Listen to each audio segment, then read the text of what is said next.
अब लीला हम जाहिर करे, ज्यो सुख सैया हृदय धरे।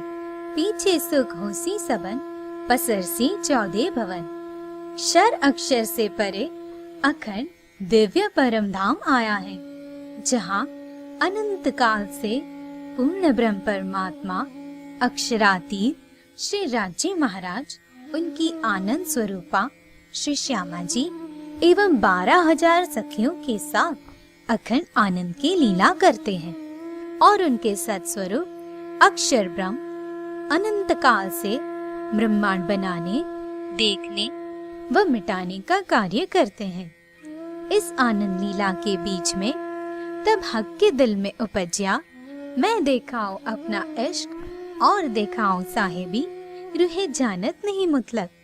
श्री राज्य के दिल में सखियों को अपने इश्क और साहिबी दिखाने की इच्छा हुई, जिनके कारण रूप उन्होंने सखियों के दिल में अक्षर ब्रह्म के ब्रह्मांड को देखने की एवं अक्षर ब्रह्म के दिल में श्री राज्य और सखियों की आनंद लीला देखने की इच्छा पैदा कर दी। जब दोनों ने अपनी इच्छा प्रकट की, तब दोनों को श्री राज्य ने निद्रा के पर्दे में खेल दिखाया, पहले व्रज और फिर रास के रूप में।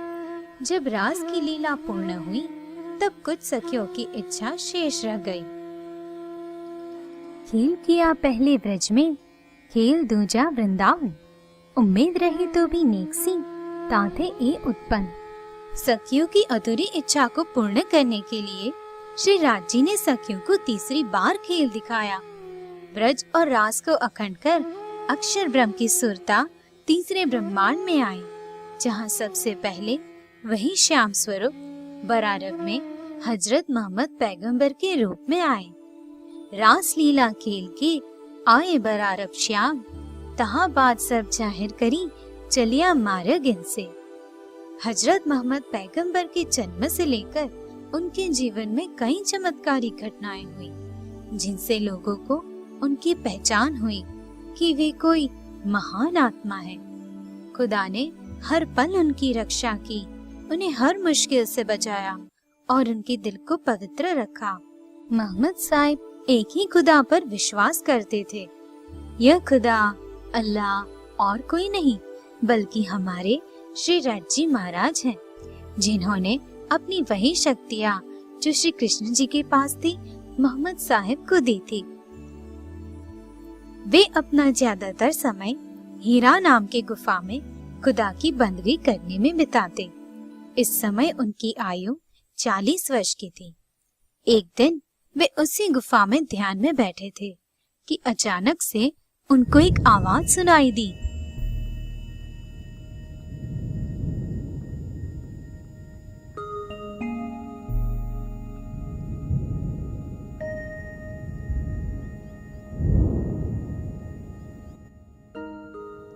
ओ खुदा के पैगंबर, आंखें खोलो।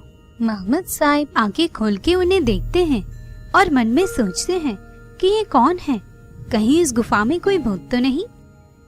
डरो नहीं मोहम्मद, मैं जब्राइल जोश का फिरिश्ता हूँ और आप खुदा का संदेश देने वाले पैगंबर हो। वो खुदा जिसने हर चीज को बनाया, उस परवरदिगार का नाम लेकर आपको उनके वचन पढ़ के इस दुनिया को सुनाने हैं। खुदा इस दुनिया को वो बताना चाहते हैं जो इस दुनिया में कोई नहीं जानता। वो खुदा निहायत रहमदिल और मेहरबान है। वो दुनिया को इबादत सिखाना चाहते हैं, जिससे ये इंसान पशु वृत्ति से उभर कर इंसान बने, और इसके लिए उन्होंने आपको भेजा है।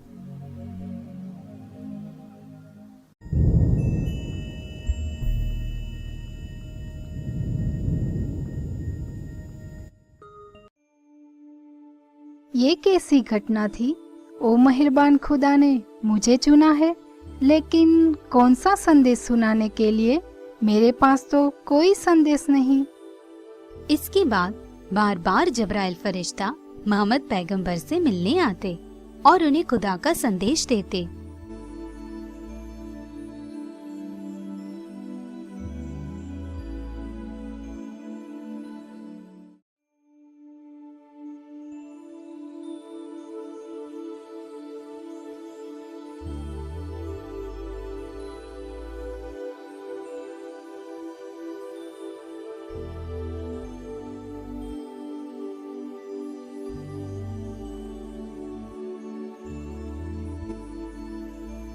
एक रात को वे मक्का में काबा के पास नमाज पढ़ रहे थे कि अचानक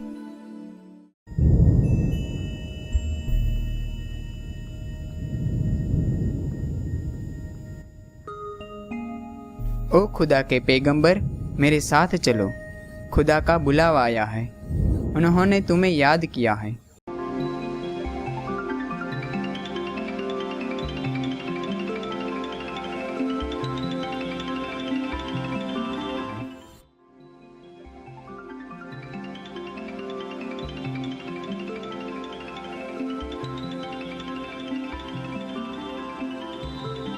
तब जबराइल मोहम्मद साहिब को अपने साथ ऊपर आसमान में लेके जाते हैं। वे उन्हें 3 आसमान पार करवाते हैं, नासुत यानी कि पृथ्वीलोक, मलकुत यानी कि वैकुंठ, जबरत यानी अक्षरधाम और लाहुत यानी परमधाम। जब वे उन्हें मंजिल तक लेके आते हैं तब उन्हें नूर का पुंज दिखा।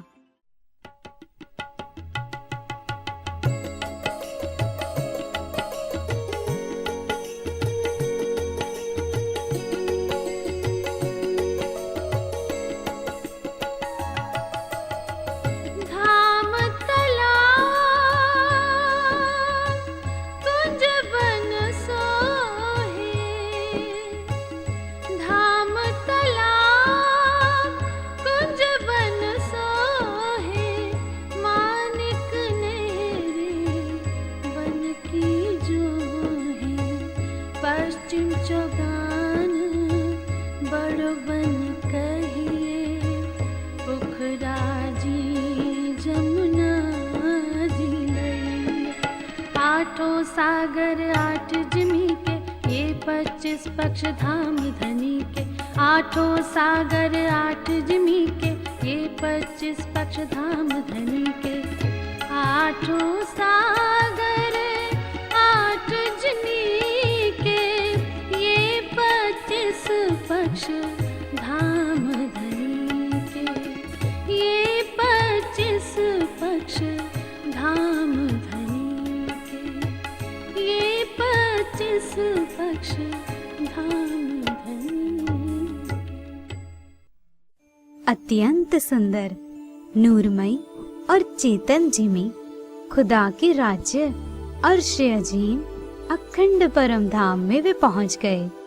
जबराइल उन्हें धाम की नियामत ऊपर से दिखाते हुए अक्षरधाम तक ले आए।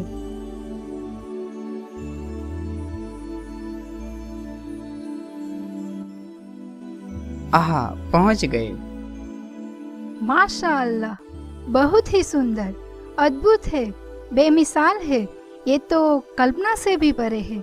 जबराइल, ये किसका ठिकाना है? ये अक्षरधाम है। यह मेरे लिए खुदा की बख्शिश है। ये मेरा घर है। खुदा जमुना जी के उस पार रहते हैं। जबराइल, मेरे साथ चलो, हमें खुदा के करीब जाना है। मेरी ताकत यहीं तक सीमित है। ओ खुदा के पैगंबर, इससे आगे मैं नहीं जा सकता। कोशिश तो करो आगे चलने की, वरना मैं कैसे जाऊंगा? आह, बैठ क्यों गए जबराइल? आगे चलो। नहीं, बस अब और आगे नहीं। एक कदम में ही मुझे 500 साल की थकान महसूस हो रही है। अब मुझ में बिल्कुल भी ताकत नहीं। उठो जबराइल, तुम्हारे बिना मैं आगे कैसे जाऊंगा?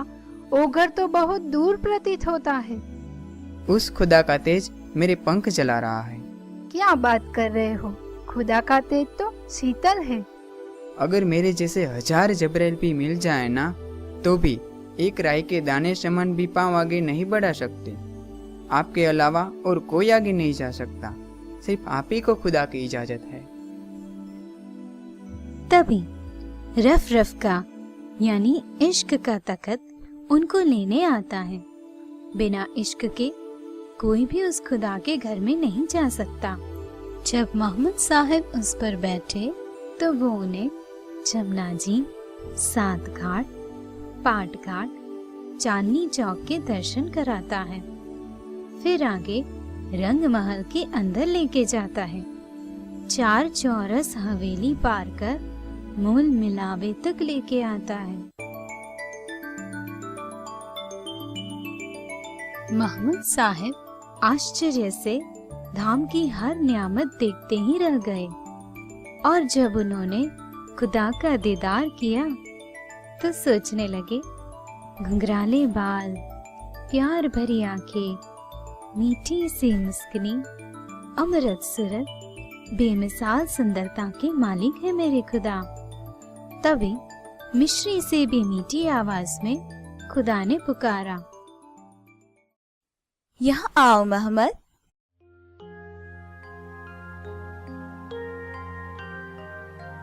मोहम्मद साहिब उन्हें एक टक देखे ही जा रहे हैं। उनका पल वहीं रुक गया। सुरता उनके मुखमंडल से हिलती ही नहीं। मेरे पास आओ मोहम्मद।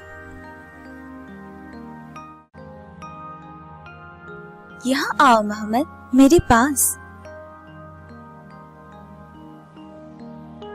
हे पाक दिल खुदा, आपको मेरा सलाम है। सलाम मोहम्मद। या खुदा, मैं स्वयं आपकी साक्षी हूँ। मैंने स्वयं देखा, आप ही सबके मालिक है। आप ही की सत्ता सारे लोगों में है। आपके अलावा और कोई महान नहीं। मैं यह खबर सबको सुनाऊंगा कि एक ही अल्लाह की बंदगी करे। जरूर मोहम्मद, यही संदेश तो आपको पहुंचाना है और सबको समझाना है कि मुझे याद करने के लिए दिन में 50 बार नमाज करे और साल में 6 महीने रोजा रखे, जिसमें उन्हें सिर्फ एक समय भोजन करना होगा।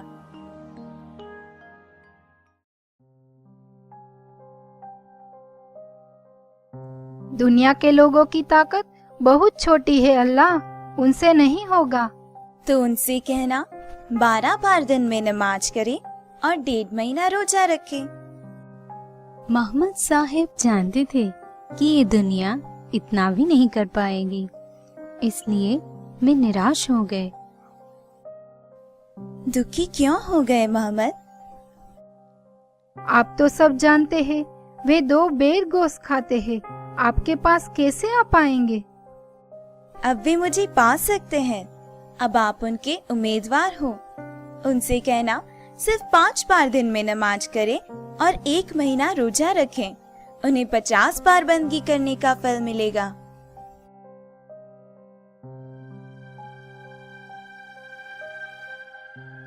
अब भी इतने दुखी हो? आप तो सब जानते हो, फिर भी जैसा आपका हुक्म। आप दुखी क्यों होते हो? महर की बस एक नजर से उन्हें देखूंगा, वे जीवन मृत्यु के चक्कर से मुक्त हो जाएंगे। उन्हें रहने के लिए अखंड बिस्तर दूंगा।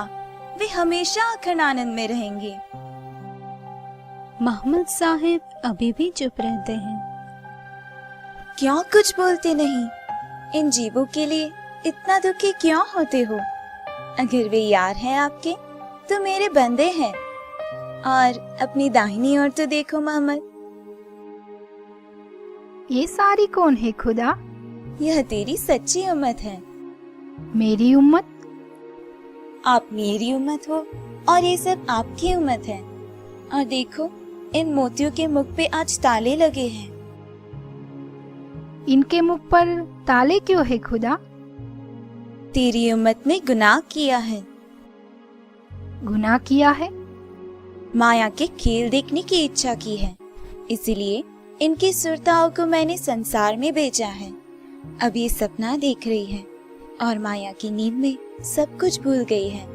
इसी गुनाह से इनके मुख पे ताले लगे हैं। तो अब ये ताला कैसे खुलेगा? अज्ञानता की नींद का ताला है, ज्ञान से ही खुलेगा। आपको इसीलिए तो बुलाया है। अब आपके दिल में ज्ञान का उजाला आया है। आप सब कुछ जान चुके हो और आपको ये बात संसार में मेरी रूहों तक पहुंचानी है। आपका दिल ही इस ताले की चाबी बनेगा। अगर ये सब जान जाएगी, तब तो इनकी नींद खुल जाएगी और उस भव सागर में अंधेरा हो जाएगा। फिर ये क्या देखेंगी? वो संसार कोई सामान्य संसार नहीं है मोहम्मद। वो मेरी महर से बना है। उसमें अंधेरा कभी नहीं होगा। इनके लिए ही तो बनाया है, इसलिए वे जाग के भी संसार को देख पाएंगी। उस संसार में मुझे रूहें कब और कैसे मिलेगी? ये आपकी पहली यानी बसरी सूरत है। आपको इसमें नबी का खिताब मिलेगा। आपको और 2 बार इन रूहों के लिए 5 तत्व के तन में सुरता लानी होगी, जिसको मलकी और हकी कहा जाएगा, और उन्हें ये याद दिलाना होगा कि ये कौन है। अभी तो मुझे सब याद है धनी, पर इस माया की नींद का खेल ऐसा कि अपनी दूसरी सूरत में मैं शायद खुद को भी भूल जाऊं, तब मेरी उम्मत का क्या होगा? आपकी दूसरी सूरत में ही आपको ये सख्या मिलेगी, और आप चिंता ना करें, मैं उस समय स्वयं संसार में आकर आपको याद दिलाऊंगा और आपके अंदर विराजमान होकर इन्हें जगाऊंगा भी। मैं इनसे इतना प्यार करता हूँ कि इनसे दूर नहीं रह पाऊंगा, इसलिए आपके अंदर आके इनसे बातें करूंगा। यह खेल तो एक पल का है। समझ गया। जब इनके धनी इनके साथ होंगे, फिर तो वे जागकर भी वहीं रुक जाएगी ना। लेकिन फिर ये परम धाम में कब जागृत होगी? खेल में सब आगे पीछे जागृत होंगी और जाग के दूसरों को जगाएंगी, किंतु यहाँ सब एक साथ जागृत होंगी, क्योंकि यहाँ एक दिल ही है। इस बार इन्हें सब बताना है। इस बार इनकी एक भी मनोकामना मैं अधूरी नहीं छोड़ूंगा। इस बार मतलब क्या ये पहले भी संसार में जा चुकी है? हाँ, और सिर्फ यही नहीं, आप और मेरी शक्तियाँ भी, और हमारे साथ अक्षर ब्रह्म की आत्मा और उनकी ईश्वरी सृष्टि की सुरताएं भी आई थी। उसी नश्वर संसार में? नहीं, ये ब्रह्मांड नया है। इससे पूर्व के कालमाया के ब्रह्मांड में आए थे। यह खेल 6 दिनों का है। पहला दिन व्रज का, दूसरा रास का, जिसमें हम खेल चुके हैं, और तीसरा, चौथा व 5वां आपकी तीनों सुरताओं का है, और छठा दिन मेरी रूहों का है, जिसमें मैं स्वयं आऊंगा और कचा करके सबको परमधाम वापस ले आऊंगा। तब उस संसार का क्या होगा? संसार के जीवों को मेरी रूहों की बरकत से 8 प्रकार के बिस्त में अखंड मुक्ति मिल जाएगी। आपको उन्हें शरीयत की राह पे लेके जाना है, और मेरी रूहों के साथ फिर से अक्षर ब्रह्म की 24,000 सुरताएं भी आएगी। उन्हें आप मेरे स्वरूप की पहचान करवाना। वे बंदगी की राह अपनाएगी और अक्षर ब्रह्म तक पहुंच जाएगी, और मेरी सखियों को मेरे दिल की बात बताना कि मैं उनसे कितना प्यार करता हूँ। तब उन्हें सब याद आ जाएगा, और जब वे खेल में जागृत हो जाएंगी, तब उनकी सुरताएं घर वापस आ जाएंगी। किंतु अभी तो 3 दिन की लीला शेष है धनी, तब तक ये क्या करेंगी? अज्ञानता दूर करके ज्ञान का उजाला 14 लोक में फैलाएगी। संसार के दुख को अपने आनंद से परिवर्तित करेगी। जाओ मोहम्मद, और सबको बता दो कि कल के रोज खुदा स्वयं आएंगे अपनी रूहों के साथ, और क़यामत के दिन में सबका न्याय करेंगे। और इसी के साथ मोहम्मद साहिब की सुरता वापस पृथ्वी पर आ जाती है।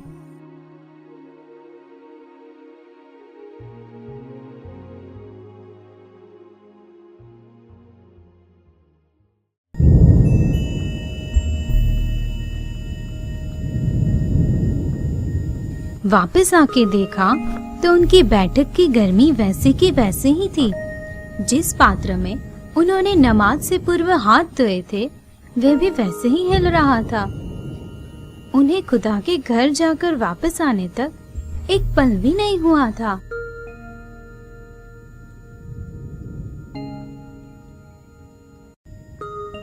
वाकई में खुदा, आप अपनी रूहों से बेपनाह इश्क करते हैं, तभी तो सिर्फ एक पल का खेल दिखाया है उन्हें। आप एक पल में सब कुछ दिखा सकते हो।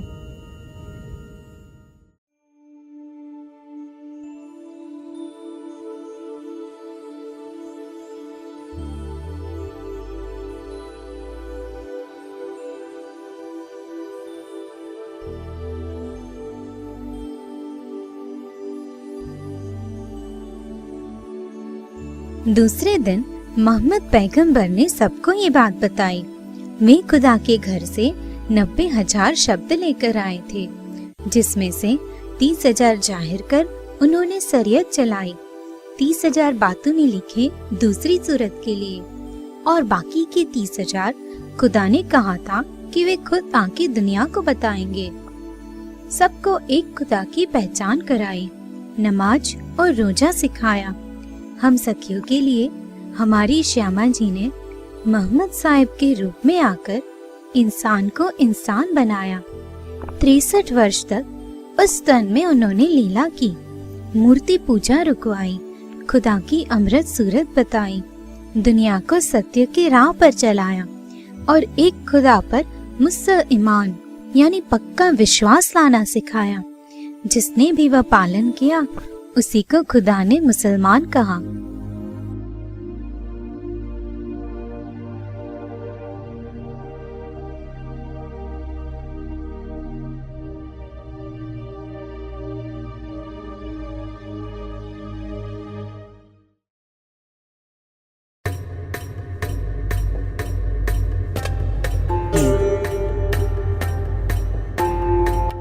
इस्लाम दुनिया का सबसे तेजी से बढ़ता हुआ मजहब है।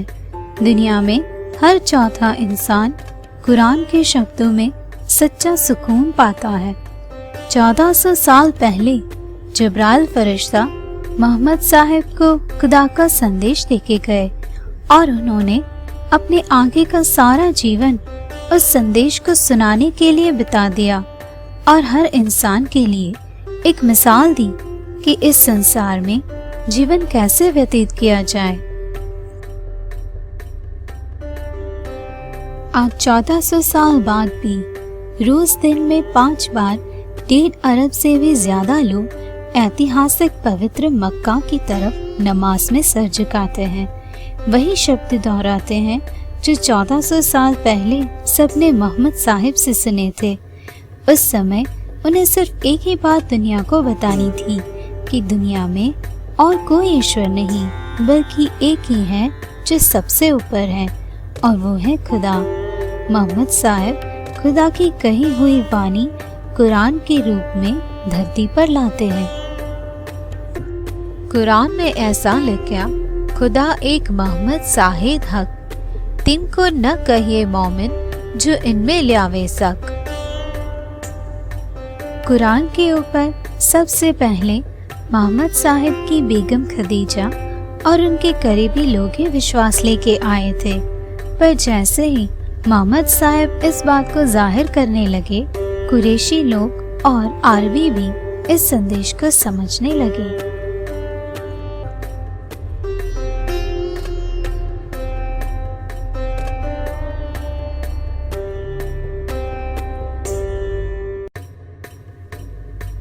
कई लोगों ने इस्लाम को स्वीकार किया, किंतु मोहम्मद साहब को ये नहीं लग रहा था कि ये कोई नया मजहब है, बल्कि वही पुराना धर्म है जो एक अल्लाह तक लेके जाता है और लोग उसकी तरफ वापस बढ़ रहे हैं। ये वही खुदा है जिसकी बात आदम, इब्राहिम, मूसा पैगंबर और ईसा मसीह ने की थी, जो लोग भूलते जा रहे थे।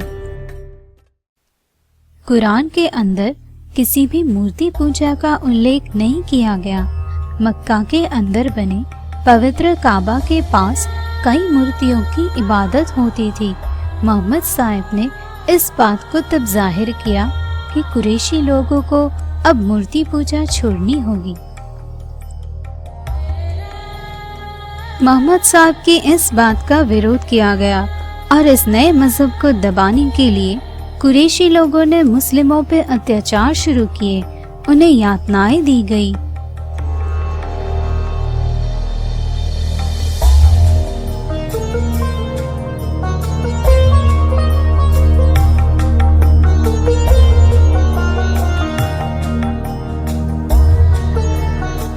मुस्लिमों पे यातनाएं बढ़ती गई। तब मोहम्मद साहब को इल्हाम मिला कि वे मक्का को छोड़कर यात्रा चले जाएं।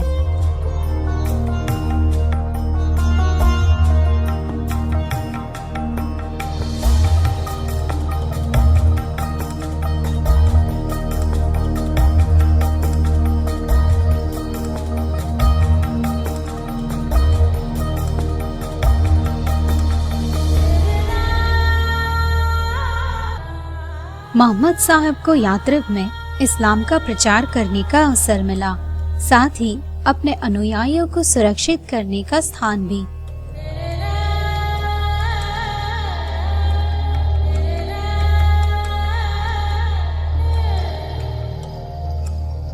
जब तक सारे इस्लामिक भाई बहन मक्का नहीं छोड़ देते, तब तक मोहम्मद साहब और अली मक्का में रुके थे।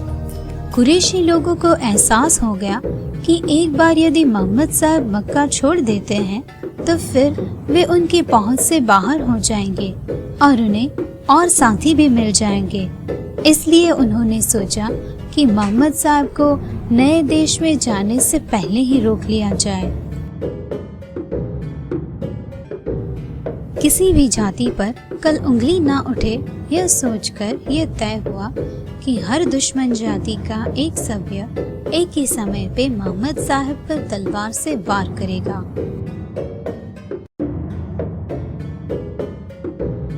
पर खुदा की रहमत से मोहम्मद साहब उनके आने से पहले ही मक्का छोड़ चुके थे। वे उनका पीछा करते करते उस गुफा तक पहुंच गए जिसमें मोहम्मद साहब उनके करीबी यारों के साथ थे। पर गुफा के बाहर कबूतर का बड़ा सा घोंसला बना था और मकड़ी का जाल भी, जिससे दुश्मनों को लगा कि अंदर कोई हो ही नहीं सकता और खुदा ने फिर से अपने पैगंबर को पनाह में लिया।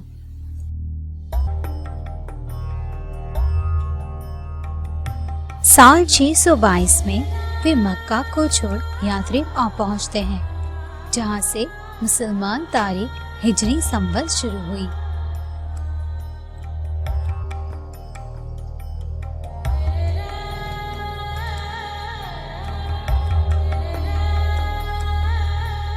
इसके बाद यात्रिब को मदीना कहा गया। मदीना आने के 7 महीने बाद शहर का पहला मस्जिद पूरी तरह से तैयार हो गया। इसमें नमाज और इबादत करने के लिए बड़ा सा मैदान था। मुसलमानों को नमाज अदा करने बुलाने के लिए कई तरीके सोचे गए, जैसे कि ज्यूस की तरह शहनाई बजाकर या ईसाई की तरह घंट बजाकर। आखिर में यह निर्णय लिया गया कि इसके लिए सिर्फ इंसान की आवाज ही चाहिए, खुदा की इबादत का बुलावा भेजने के लिए, जो मोहम्मद साहब ने अपने यारों को सिखाया था। एक जवान लड़के को इसके लिए चुना गया और तब पहली बार इस्लाम के बंदों ने वो बांग सुनी जिसकी गूंज आज भी दुनिया के सारे मस्जिदों में सुनाई देती है।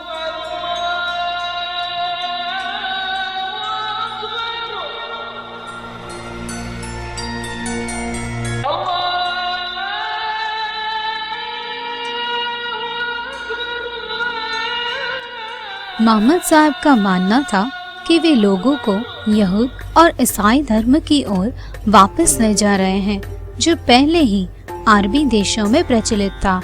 पर खुदा का हुक्म था इस्लाम धर्म को नई पहचान मिले जो उनके पुराने मजहब से अलग हो, क्योंकि मूसा की तौरेत और ईसा की बाइबल में दी गई सीख को उनके बंदों ने समय के साथ बदल दिया था।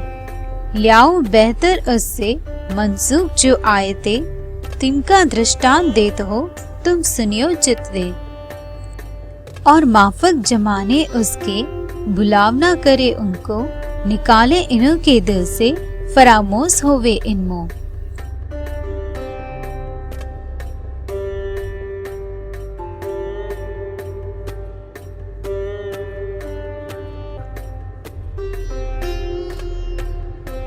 इसलिए अब उनसे अलग करने के लिए एक और हुक्म कुरान में खुदा का फरमाया गया कि मुसलमान अब जेरूसलम की ओर मुख कर नमाज अदा नहीं करेंगे, बल्कि मक्का और काबा की ओर मुख कर नमाज पढ़ेंगे।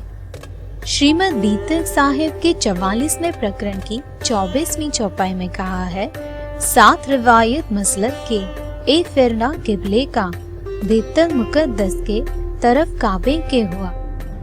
इसके बाद कई लड़ाइयाँ हुई।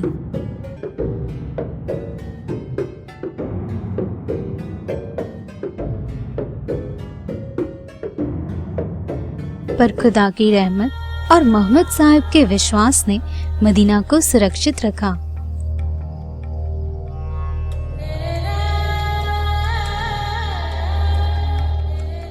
मोहम्मद साहब के अनुयायी कुछ ही समय में हजारों की तादाद में बढ़ गए थे, लेकिन जब तक काबा मूर्तियों का घर था तब तक मोहम्मद साहब का ध्येय पूरा नहीं हुआ था।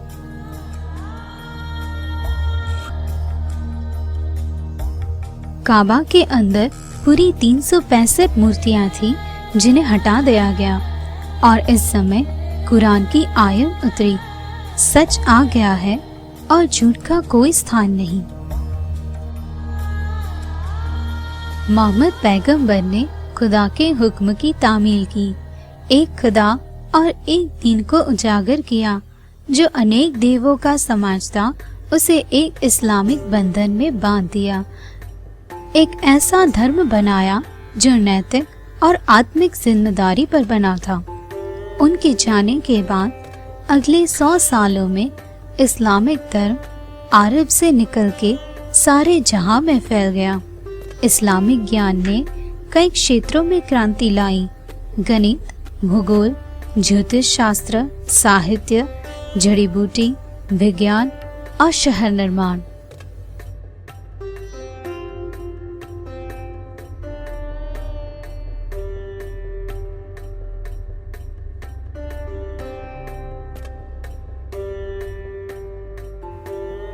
आज सदियों बाद भी इस्लामिक धर्म मोहम्मद साहिब को ही अपना आधार मानता है। नूर मोहम्मद कहया हक का, दुनी सब मोहम्मद नूर, जरा एक मोहम्मद बिना नहीं काहूं जहूर। आज भी अपने जीवन की मुश्किलों का सामना करने के लिए हर कोई उन्हीं का उदाहरण लेता है। आज भी करोड़ों लोग मक्का में हज करने जाते हैं। यह बीतक है बसरी स्वरूप की, जिनसे कई आंकड़ियां खुलती हैं, कई संशय मिट जाते हैं।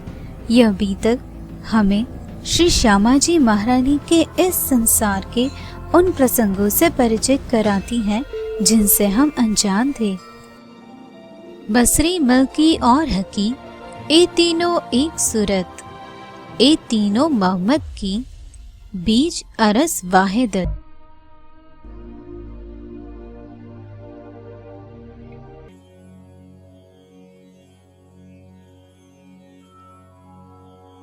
मोहम्मद साहिब के जाने के बाद 9 से 90 साल और 9 मास बीत गए।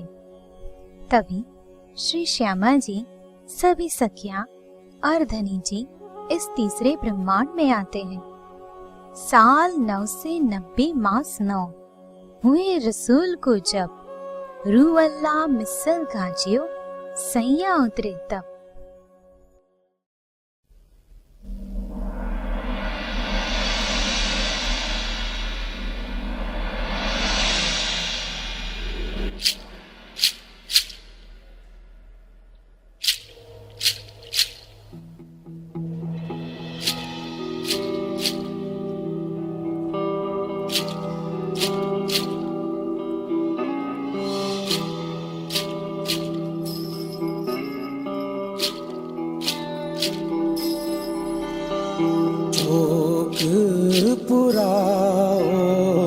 माटी रंगाओ, आज मेरे पिया घर आवेंगे, आज मेरे पिया घर आवेंगे।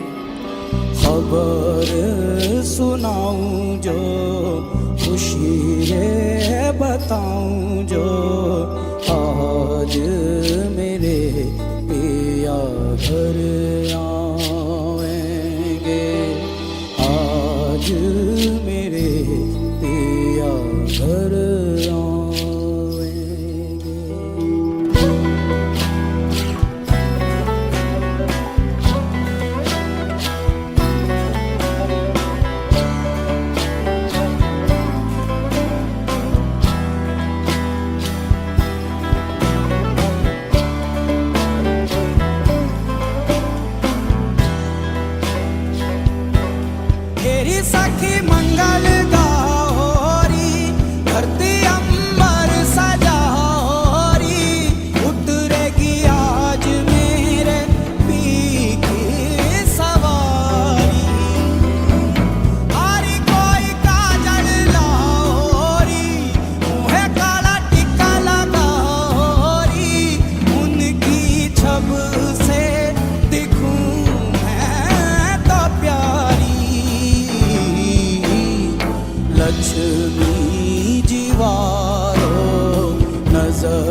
हम सखियों में सबसे पहले हमारी श्यामा महारानी मारवाड़ देश में उमरकोट गांव में प्रकट हुई।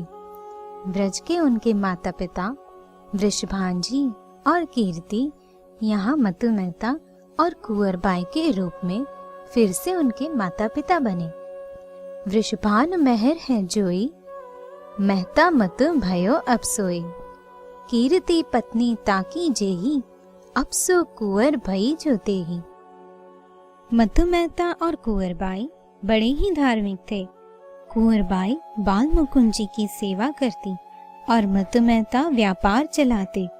उनकी आयु 40 वर्ष की हुई तब तक उन्हें कोई संतान नहीं थी। एक दिन कुंवरबाई को स्वप्न आता है कि एक सुंदर बालक उनकी गोद में खेल रहा है।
कितना सुंदर स्वप्न था। ऐसा बालक तो मैंने आज तक नहीं देखा। आज तो कुछ अलौकिक आनंद की अनुभूति हो रही है। कुंवरबाई के दिल में आनंद समाता ही नहीं था। वे हर काम में खुश रहती।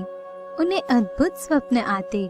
कभी व्रजमंडल के दर्शन होते, कभी प्रकाश दिखता, तो कभी कोई सुंदर शक्ति उनके गोद में खेलती दिखाई देती। संवत 1637 में पोष का महीना था। चतुर्दशी के दिन कुंवरबाई बाल मुकुंद जी की सेवा में थी। संध्या के समय वे आरती कर रही थी। उस दिन कुंवरबाई पर राधा रानी की कृपा हुई। उस दिन शुक्ल पक्ष की चतुर्दशी का चंद्रमा खिला था। कुंवरबाई ने चंद्रमा को देखा तो वह बड़ा होता गया। उसका नूर बढ़ता ही गया। उसकी रोशनी समस्त ब्रह्मांड को प्रकाशित कर रही थी।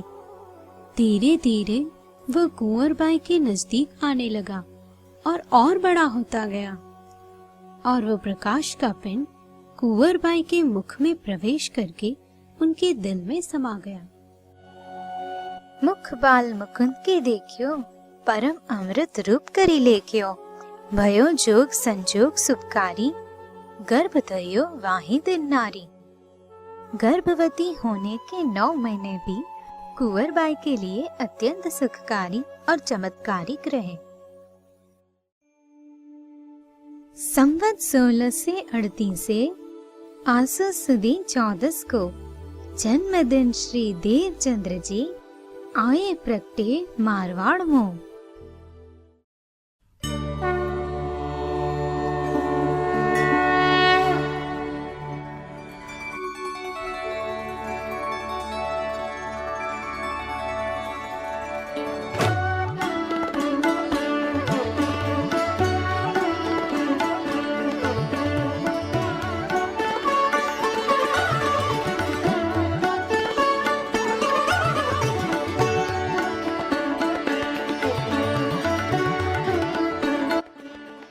कुंवर भाई और मतु मेहता चंद्र के समान तेजोमय बालक का नाम देवचंद्र रखते हैं। अब बाल देवचंद्र जी के साथ माता पिता भी बालक बन जाते हैं। खेले डोले खेलत फिरे मंगल मोहन लाल, दिन दिन बोले तोतरी बानी परम रसाल। पगे झांझरी घुंघरी बाजे रुंझन रसाल, कटी कणदोरे लटकनी कंचन रंग रसाल। धीरे धीरे समय बीतने लगता है और श्री देवचंद्र जी 5 बरस के हो जाते हैं। बालक देवचंद्र जी का स्वभाव अन्य बालकों से अलग था। उन्हें खेलना बिल्कुल अच्छा नहीं लगता था, किंतु माता पिता के साथ भजन भक्ति आरती वही करने में ही मन लगता था। फिर भी उनके मित्र उन्हें ले जाते जहां उनसे चमत्कारिक लीलाएं होती थी।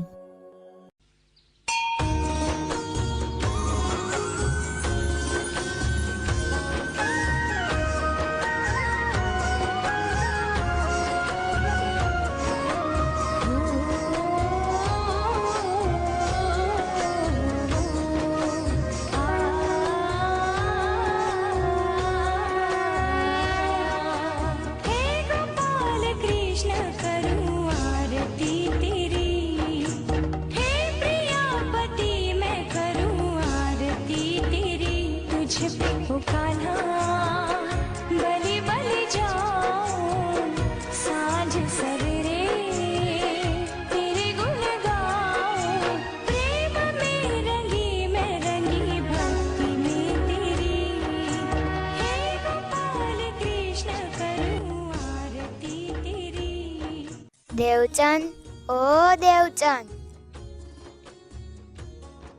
देवचंद बाहर आओ ना, हम सब खेलने चलते हैं। देवचंद, ओ देवचंद। श्श्श, क्यों शोर मचा रहे हो? अंदर पूजा चल रही है। क्या देवचंद, ये भी कोई उम्र है पूजा करने की? चलो हमारे साथ। कहाँ? हम सब वन में खेलने जा रहे हैं। मुझे नहीं खेलना, आप सब जाओ। ऐसा नहीं चलेगा। हाँ, खेलने तो तुम्हें आना ही होगा। अरे लेकिन मेरा मन नहीं लगता उसमें। कोई बहाने नहीं, तुम चलो हमारे साथ। देवचंद्र जी के मित्र उन्हें खींच के वन में लेके जाते हैं। यहाँ बहुत सी खंडित मूर्तियाँ थी। उमरकोट में जैन धर्म का प्रचार था, इसलिए इन देवी देवताओं की मूर्तियाँ यहाँ खंडित पड़ी थी।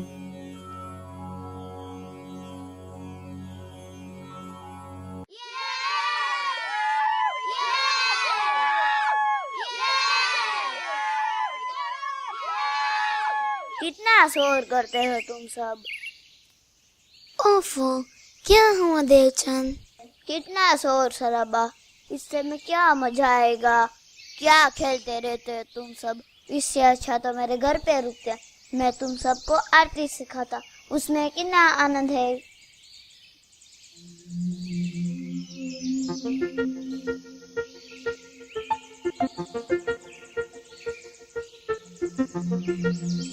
अरे देखो मुझे क्या मिला। पत्थर? अरे बुद्धू, पत्थर नहीं मूर्ति मिली है, कुछ समझे?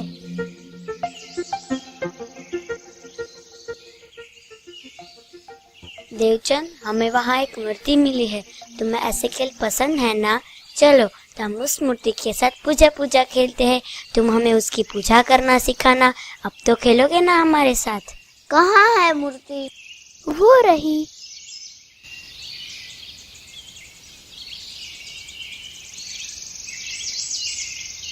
अरे ये तो गिरी हुई है।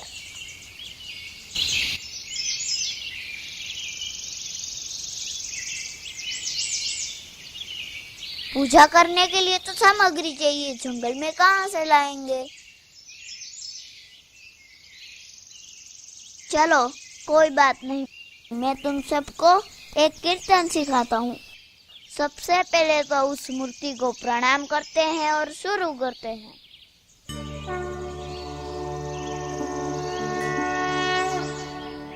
अरे ये क्या हुआ? मुझे तो डर लग रहा है। अरे डरो नहीं, ये तो लड़का है। देवचंद्र जी को विश्वास नहीं होता। उन्हें समझ नहीं आता कि पत्थर की मूर्त जीवंत कैसे हो गई, वो भी उनके प्रणाम करने पर। तभी उन्हें वैसी ही और दिखाई देती है। कुतूहलवश वे सारी मूर्तियों को खड़ी करते हैं।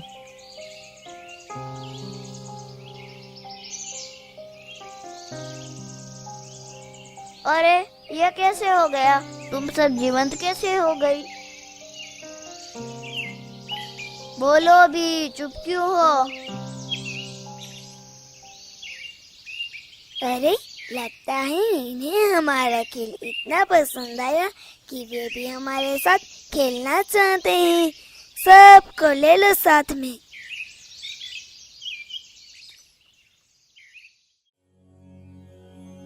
ऐसे कई चमत्कार रोज धनेश्री देवचंद्र जी के साथ होते रहते। धीरे धीरे उन्होंने बच्चों के साथ वन में जाना ही छोड़ दिया, लेकिन उनकी उत्सुकता बढ़ती गई कि ये मेरे साथ क्यों हो रहा है, ये किसकी कृपा है मुझ पर। जब वे 11 साल के हुए तो मन में सवाल उपजा। जब 12 बरस 11वां, तब मन उपज्यो विचार, मैं कौन कहाँ ते आया, कहाँ मेरो भरतार।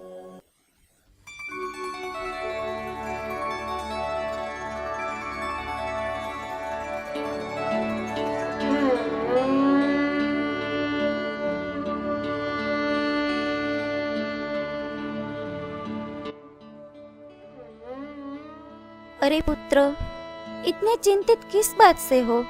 भोजन पसंद नहीं आया, रुक क्यों गए? माँ, कुछ सवालों ने मुझे विचलित कर दिया है। कैसे सवाल पुत्र?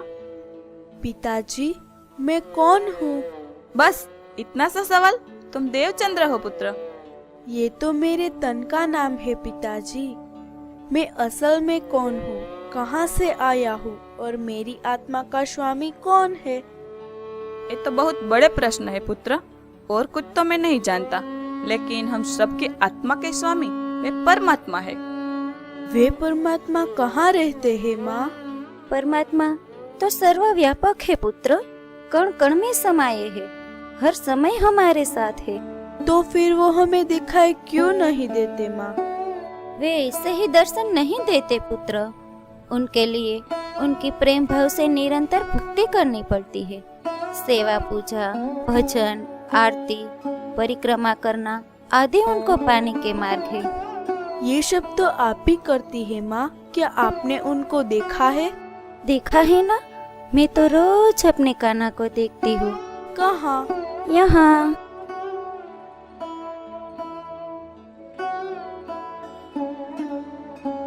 देवचंद्र जी की उत्सुकता इन जवाबों से शांत नहीं हुई। वे हर जगह ये प्रश्न पूछते रहते, रास्ते में रोककर किसी भी इंसान को पूछते।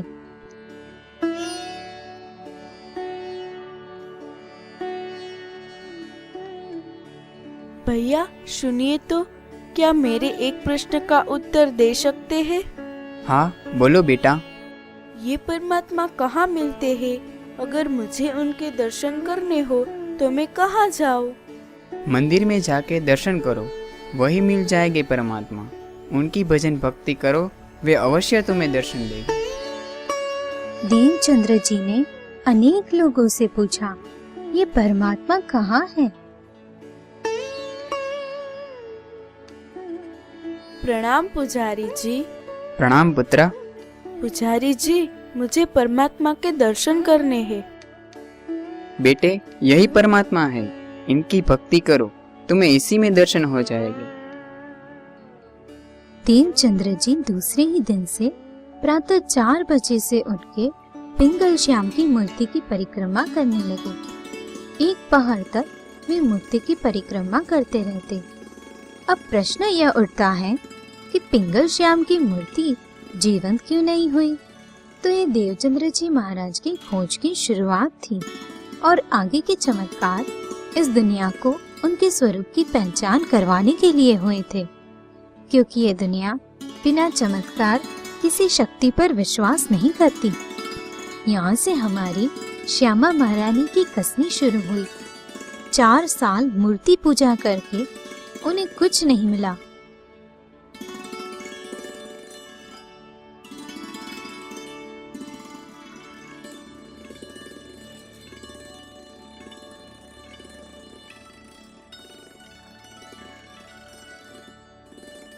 जब वे 16 वर्ष के हुए तो एक बार अपने पिता के साथ कच्छ जाते हैं। वहाँ बहुत से मंदिर थे, इसलिए देवचंद्र जी को वहाँ बहुत आनंद आया।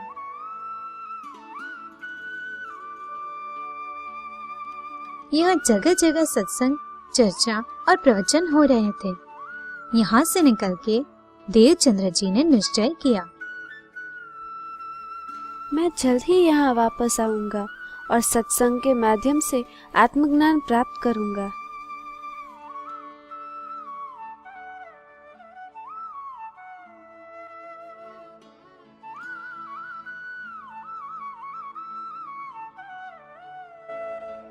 देवचंद्र जी ज्यादातर उदास रहते थे।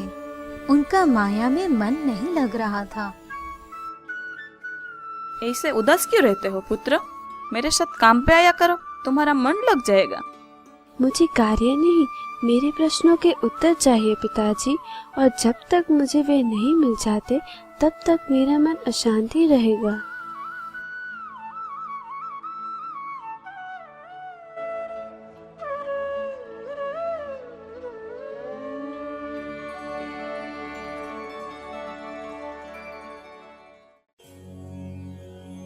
देवचंद्र जी सबको कच्छ देश जाने का रास्ता पूछते रहते, किंतु वो दूर होने के कारण सब उन्हें अकेले जाने से मना कर देते। एक दिन उन्हें पता चला कि उमरकोट से कच्छ देश राजा की बारात खांडा लेके जाने वाली है। उन्होंने पैदल ही बारात के पीछे जाने का ठान लिया। साथ ले जाने के लिए थाली, कटोरा, जल, कपड़े वगैरह लेके गठरी तैयार की और माता पिता के पौधने की प्रतीक्षा करने लगे।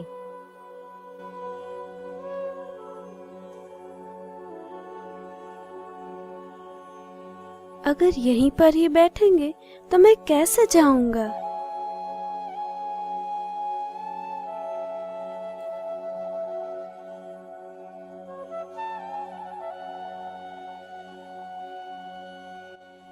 इंतजार करते करते 4:30 बज गए। तब वे दोनों पौधे। इतने में बारात आगे निकल गई थी और देवचंद्र जी पीछे रह गए। बारात के पैरों के निशान का पीछा करते करते वे ऐसे वीराने में पहुंच गए जहां उन्हें कोई दिशा ही नहीं सूझती। भयंकर रात्रि हो जाती है, तूफान जैसी हवा चलती है, उड़ती हुई धूल से पैरों के निशान मिट गए, कुछ दिखाई ही नहीं देता और पेट में दर्द होने लगता है।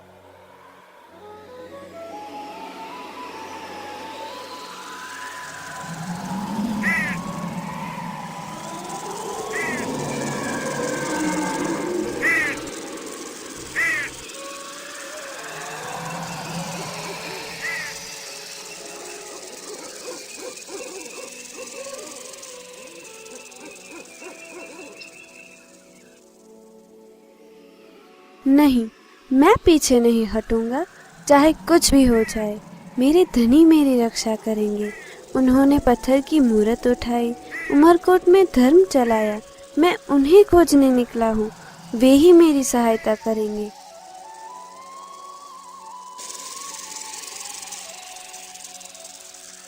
तभी उन्हें एक सिपाही दिखाई दिए। उज्जवल रूप, श्याम वर्ण की दाढ़ी, उज्जवल वस्त्र, हाथ में बर्छी और हथियार से सुसज्जित थे वो। यह भी सिपाही का कमर कटारी तलवार, मुंह दाढ़ी, हाथ बर्छी, ऐसा वेग यावनहार।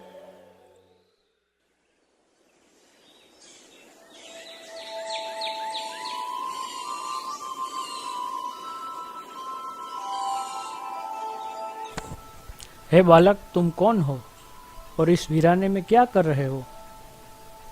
मेरा नाम देवचंद्र है। मेरे साथी आगे निकल गए हैं। मैं बारात का पीछा करते करते यहाँ पहुँचा हूँ और अब मुझे दिशा ही नहीं सूझती। लाओ, अपनी बर्छी मुझे दे दो और ये गठिया भी दे दो।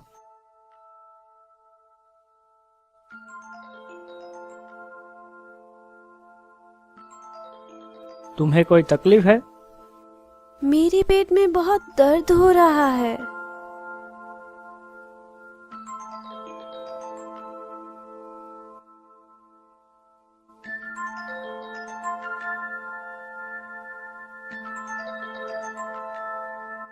आओ, इस चादर पर सो जाओ। देवचंद्र जी के मन में इनके लिए शंकाएं पैदा हो रही थी। वे सोच रहे थे, ये मेरे साथ क्या करेंगे? कहीं ये मुझे मारेंगे तो नहीं? अब बताओ, पेट का दर्द कम हुआ? इस तरफ का तो मिट गया, इस तरफ का शेष है।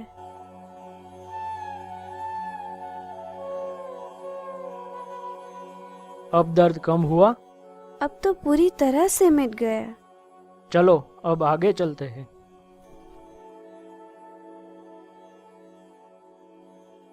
लगता है ये मुझे मारेंगे नहीं, लेकिन तो क्या अपने साथ ले जाकर गुलाम बनाएंगे? तुम कहाँ से हो देवचंद्र? मैं उमरकोट से हूँ।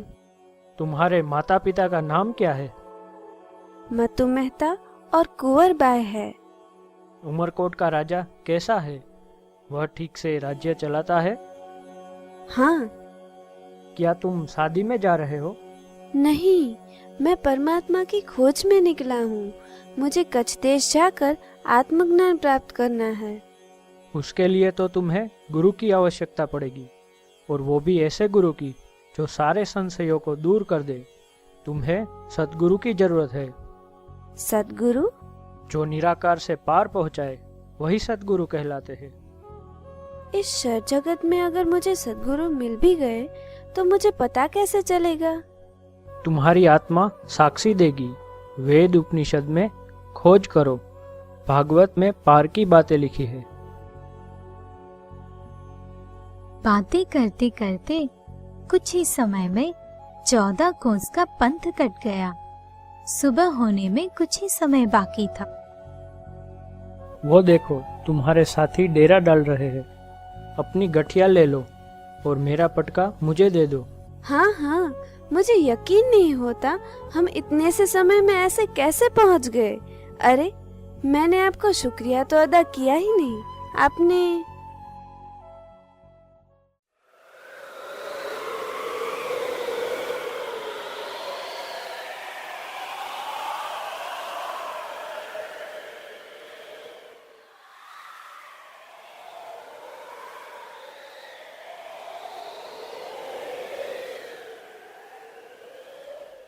देवचंद्र जी पीछे मुड़कर देखते हैं तो वहाँ कोई नहीं दिखता। मेरा हाथ किसने पकड़ा था? मैं जिनको ढूंढ रहा हूँ वो मेरे पास आए और मैं पहचान न सका। हे धनी, आपने मेरा डर मिटाया, दर्द मिटाया, सद्गुरु की राह बताई और फिर अकेला छोड़ गए। अब मैं आपको कहाँ ढूंढूं धनी, कहाँ ढूंढूं? एक पहर लग देवचंद्र जी यहाँ विलाप करते हैं, फिर स्वयं ही धीरज धारण करते हैं। एक बात की खुशी है धनी, आज मुझे यकीन हो गया है कि मैं जहाँ जाऊंगा आप मेरे साथ हैं। अब मैं आपको ढूंढ ही लूंगा।